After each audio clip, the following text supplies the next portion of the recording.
District 4 is not lost. It's not lost. It is represented. Tammy Baldwin is rated by the National Journal as the single most liberal member of the United States Congress. You want to know who was number 2? Gwen Moore. Gwen, don't you come back no more. The only reason people start to write things off is because they get lazy. District 4 doesn't need to be represented by a lunatic socialist who's tone deaf and can't dance.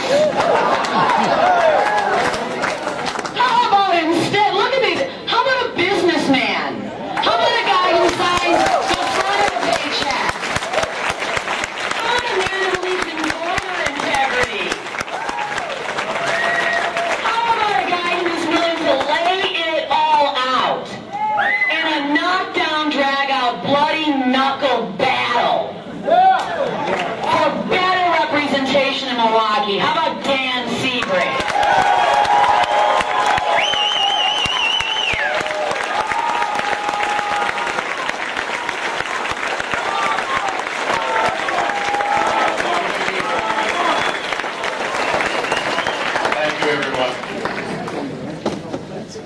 You know, I think everyone understands that I have no great gift for oratory.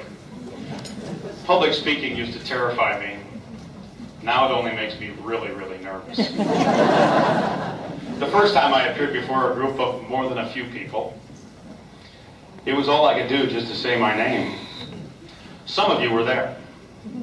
I also told everyone that I don't quit.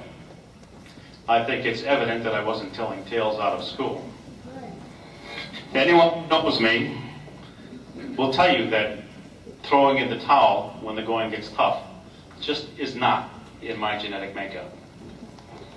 Once I've set my mind to something, I keep after it until I've found a way to accomplish that goal that I've set for myself. In the last election cycle, liberal media outlets and liberal bloggers decided to have a little fun with me. They were saying that I was tilting at windmills, that I was dreaming the impossible dream.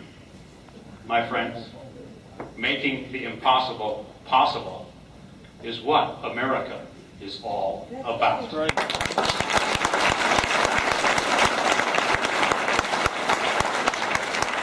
Just last weekend, some guy jumped out of a balloon 22 miles high, landed on his feet and walked away. Now, those of you that were there will remember that at last spring's 4th District Caucus, I said that something is going to happen in Wisconsin's 4th Congressional District. And over the last few weeks, other than the presidential race, what has everyone been talking about? To quote a notable local talk radio show host, the funniest political radio ad of the last 10 years. Whose radio ad? My radio ad.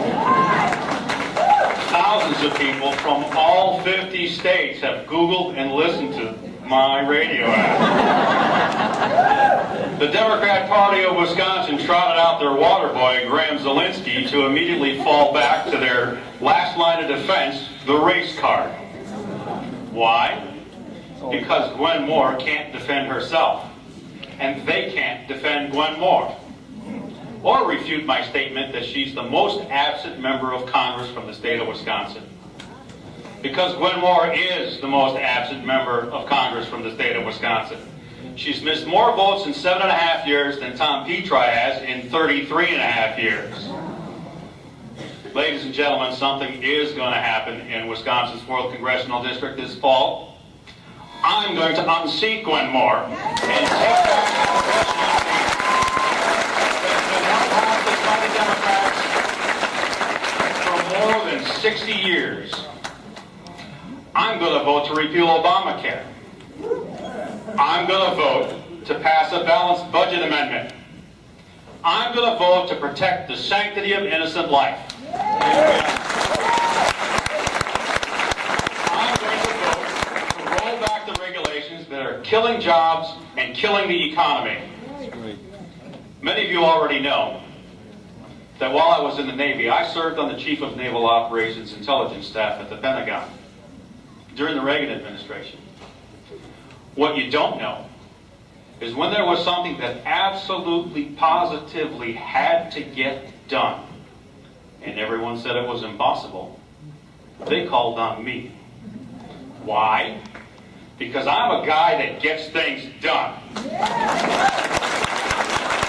Republican can win the 4th Congressional District, and on November 6th, you can say no more when you cast your ballot for me.